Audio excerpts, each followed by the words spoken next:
यहाँ बहुत बड़ा हादसा होने वाला है। किसी की जिंदगी और मौत का सवाल है। मुझे पता है कि तुम सब जानती हो, लेकिन बताना नहीं चाहती। Please give me details. मुझे पुलिस को डिटेल्स देनी है। किस बात की हेल्प डेस्क है ये, जब तुम हेल्प ही नहीं कर सकती हो तो? इनाया ने गुस्से में चिल्लाते हुए कहा। इनाया की बात सुनकर आसपास के लोग उसे देखने लगे। उस लड़की ने इनाया की तरफ घूर कर देखा और सिक्योरिटी को बुलाने लगी। Security, security. इनाया गुस्से में थी, लेकिन अभी उसने वहां से जाना ही बेहतर समझा। लेकिन इनाया मामले को समझते हुए वहां से जाने के लिए जैसे ही पलटी तो उसकी नजर एक चेहरे पर रुक गई। ये चेहरा अविनाश का था, वही सपने वाला लड़का जिसने संजुक्ता को टिकट काउंटर से प्राइवेट जेट तक एस्कॉर्ट किया था। इनाया को अब अपने सपने की हकीकत में और ज्यादा भरोसा होने लगा था। उसके सपने के सारे चेहरे धीरे धीरे उसके सामने आ रहे थे। पहले वो बाइक वाला लड़का और अब अविनाश। इनाया ने बिना देरी किए सीधे अविनाश को आवाज लगाई।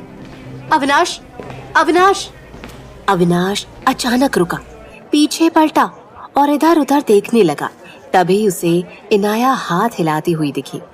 अविनाश ने हैरानी से इनाया को देखा और थोड़ा कंफ्यूजन के साथ बोला, हाय, क्या हम पहले मिले हैं? अविनाश अभी इनाया को पहचानने की कोशिश कर रहा था।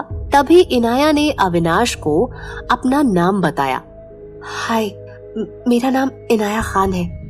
इनाया को ये समझ नहीं आ रहा था कि वो कैसे बोले कि वो अविनाश को अपने सपने में देख चुकी थी।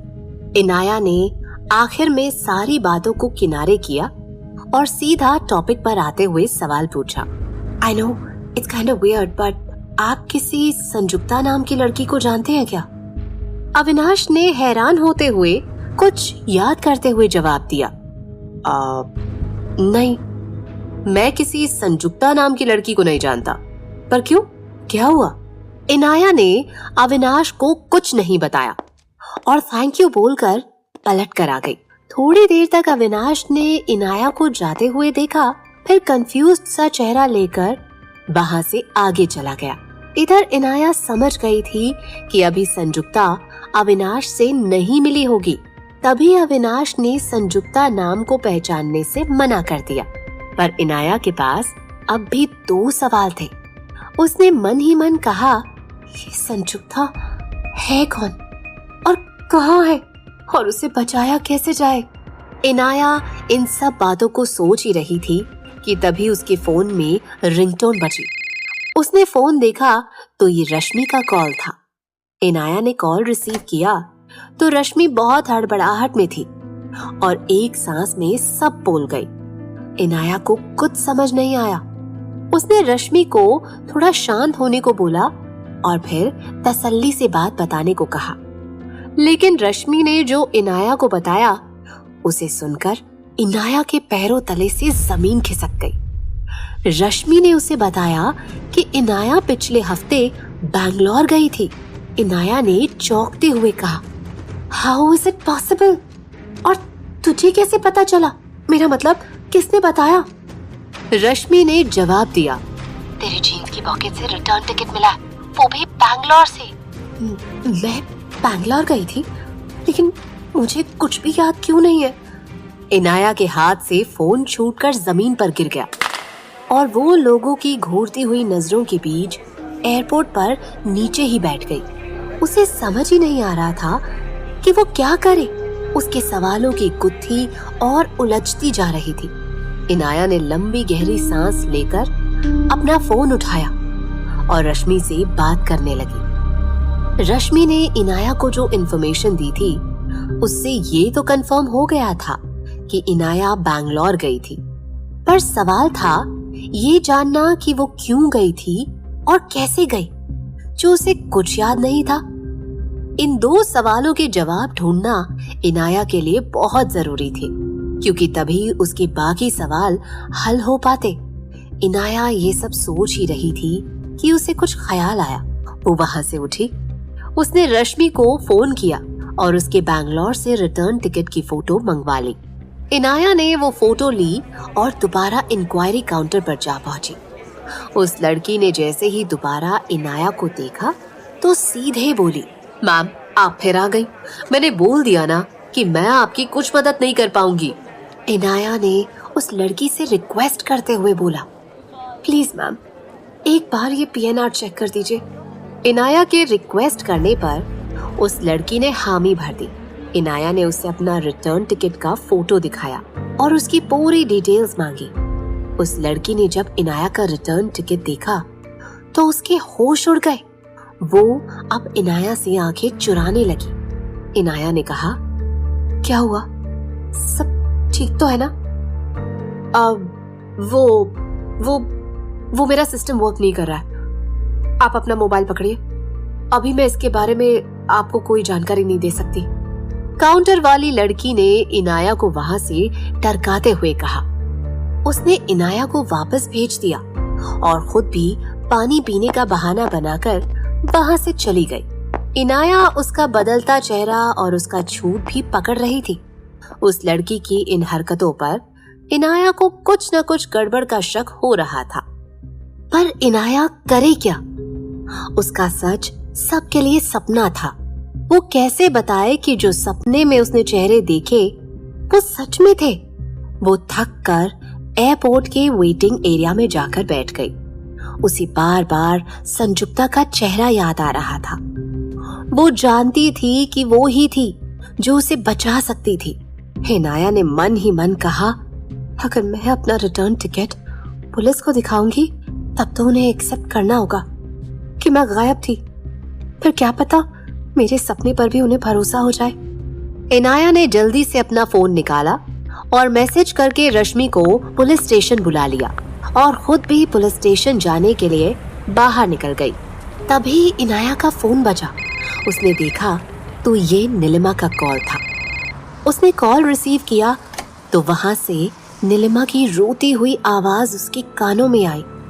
इनाया मैम, भैया की तबीयत बहुत ज्यादा खराब हो गई है, उन्हें अभी हॉस्पिटल लेकर जाना पड़ेगा। प्लीज मैम मेरी मदद कर दीजिए, मेरे भाई को बचा लीजिए, मैं आपके सारे पैसे वापस कर दूंगी।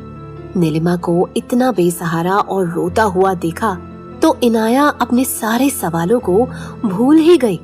इनाया ने नीलिमा से कहा, तो रो मत नीलिमा, मैं हूं ना, चिंता मत कर, सब ठीक हो जाएगा। सुन, तू एम्बुलेंस को कॉल कर, हॉस्पिटल पहुंच, मैं भी वहीं पहुंचती हूँ। इनाया ने नीलिमा का कहा हुआ हाँ ठीक है सुना और कॉल कट कर दी। इनाया ने हड़बड़ाहट में टैक्सी रुकवाई और हॉस्पिटल के लिए निकल गई। इनाया अब भूल गई थी कि उसने रश्मि को पुलिस स्टेशन आने के लिए बोला था। अभी सिर्फ इनाया के जहन में नीलिमा का रोता हुआ चेहरा था। इधर रश्मि पुलिस स्टेशन पहुंच गई थी। उसे देखकर कांस्टेबल का मुंह तक बन चुका था, लेकिन उसने रश्मि को देखकर इग्नोर कर दिया। रश्मि भी अभी चुपचाप पास रखी बेंच पर बैठ गई और इनाया को कॉल करने लगी। इनाया नीलिमा के ख्यालों में इतना खोई हुई थी कि उसकी टैक्सी कब उसके हॉस्पिटल वाले रूट से बदलकर दूसरे रास्ते में गई उसे पता ही नहीं चला। तभी टैक्सी एक सुनसान जगह पर आकर रुक गई। अचानक आए इस ब्रेक से इनाया अपने ख्यालों से बाहर आई। उसने इधर उधर देखा तो दूर दूर तक कोई नहीं था, बहुत अंधेरा था। इनाया ड्राइवर से कुछ पूछने ही वाली थी कि तभी टैक्सी का ड्राइवर उतर गया और दूसरा ड्राइवर बैठ गया। इनाया ने डरते हुए कहा, ये आप कहाँ जा रहे हो और आप कौन? इनाया अपनी बात पूरी कर पाती उससे पहले उसके दोनों तरफ से एक एक लड़का जबरदस्ती अंदर आ गया। उन दोनों ने ही मास्क पहना हुआ था। इनाया डर गई। उसने चिल्लाने की कोशिश की, कौन है आप लोग, हेल्प! इनाया ने हाथ पैर मारने शुरू किए, पर तभी उनमें से एक लड़के ने उसके हाथ पकड़े और दूसरे ने उसके मुंह पर काला कपड़ा डाल दिया। इनाया ने छटपटाते हुए कहा, मुझे हॉस्पिटल। इनाया कुछ समझ पाती या कुछ और बोल पाती उससे पहले ही वो बेहोश हो चुकी थी। दूसरी तरफ नीलिमा अपने भाई को एम्बुलेंस में लेकर एक प्राइवेट हॉस्पिटल पहुंच गई थी। वो भाग कर गई और जल्दी से स्ट्रेचर ले आई और ऋषभ को उस पर लिटा दिया। ऋषभ को सांस लेने में बहुत तकलीफ हो रही थी, जिससे उसे लगातार खांसी आ रही थी। उसके पेट में दर्द हो रहा था। नीलिमा स्ट्रेचर के आगे आगे जल्दी जल्दी चल रही थी और रोते रोते चिल्ला रही थी, डॉक्टर, डॉक्टर, प्लीज मेरे भाई को बचा लीजिए, प्लीज डॉक्टर। वो ऋषभ को सीधे इमरजेंसी वार्ड में लेकर गई, जहां डॉक्टर ऋषभ को चेक करने लगे। ऋषभ को प्रॉपर सांस न आते हुए देख डॉक्टर्स ने पहले उसे ऑक्सीजन मास्क पहनाया, फिर ऋषभ के टेस्ट वगैरह करने लग गए। दूसरी तरफ नीलिमा अपने भाई को इस हालत में देख बहुत डर गई थी। नीलिमा कभी अपने भाई की तरफ देख रही थी तो कभी अपना फोन चेक कर रही थी और फिर कभी हॉस्पिटल के गेट की तरफ उम्मीद भरी निगाहों से देख रही थी, क्योंकि अभी तक इनाया नहीं पहुंची थी। डॉक्टर्स ने नीलिमा को रूम से बाहर भेजकर उसके भाई की जांच शुरू कर दी। ऋषभ को पूरा चेक करने के बाद डॉक्टर ने बाहर आकर नीलिमा से कहा, तुम्हारे भाई की कंडीशन बहुत क्रिटिकल है, हमें उसका ऑपरेशन जल्द से जल्द करना होगा, तो तुम अभी रिसेप्शन पर जाकर सारी फॉर्मेलिटीज पूरी कर दो। नीलिमा का गला इतना भरा हुआ था कि वो डॉक्टर से कुछ भी पूछ नहीं पाई और ठीक है बोलकर रिसेप्शन की तरफ चली गई। नीलिमा ने रिसेप्शन पर पहुंचकर वहां बैठी औरत से कहा, मैम, वो ऋषभ का ऑपरेशन करने को बोला है डॉक्टर्स ने, तो फॉर्म। हाँ, आप ना ये फॉर्म फिल कर दीजिए और अभी ऑपरेशन के लिए एडवांस में 1.5 लाख रुपए जमा करवा दीजिए, बाकी जो भी खर्चा होगा वो आपको बाद में बता देंगे। रिसेप्शनिस्ट ने नीलिमा को फॉर्म देते हुए कहा। नीलिमा ने 1.5 लाख सुना तो वो सुन्न हो गई। इतने सारे रुपए अभी एक साथ वो कहां से लाएगी? उसके पास इतने रुपए तो नहीं थे। उसने रिसेप्शनिस्ट से फॉर्म लिया और वेटिंग एरिया में आकर बैठ गई। उसकी आखिरी उम्मीद इनाया थी, जो उसके भाई को बचा सकती थी, क्योंकि इनाया ने खुद नीलिमा से मदद का वायदा किया था। नीलिमा लगातार इनाया को फोन कर रही थी, पर दूसरी तरफ से एक ही आवाज आ रही थी, डायल किया गया नंबर अभी बंद है।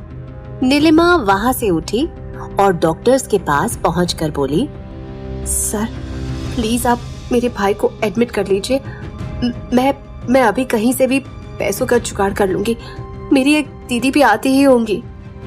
इनाया की बातों का जैसे डॉक्टर्स पर कोई असर ही नहीं था। वैसे तो डॉक्टर्स को भगवान का रूप कहा जाता है, लेकिन सच तो ये था कि पैसे ना मिलने पर ये लोग किसी की नहीं सुनते।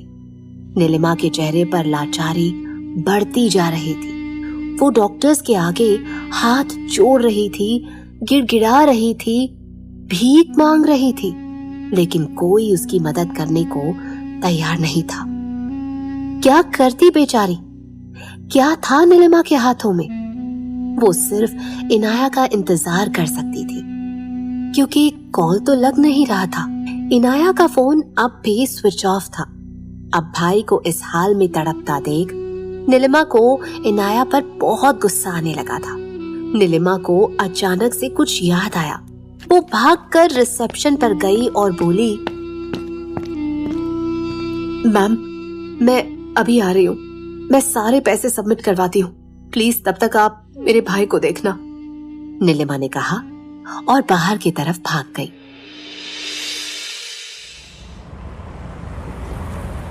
दूसरी तरफ वो लाउंज वाला लड़का सड़क किनारे अपनी बाइक पर बैठकर किसी से फोन पर बात करते हुए बोला, जब से इनाया पुलिस स्टेशन से एयरपोर्ट गई थी उसके बाद से मुझे इनाया मिल नहीं रही है।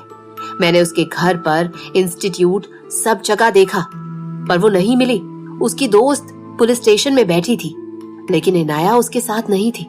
मुझे भी नहीं पता कि वो कहाँ है।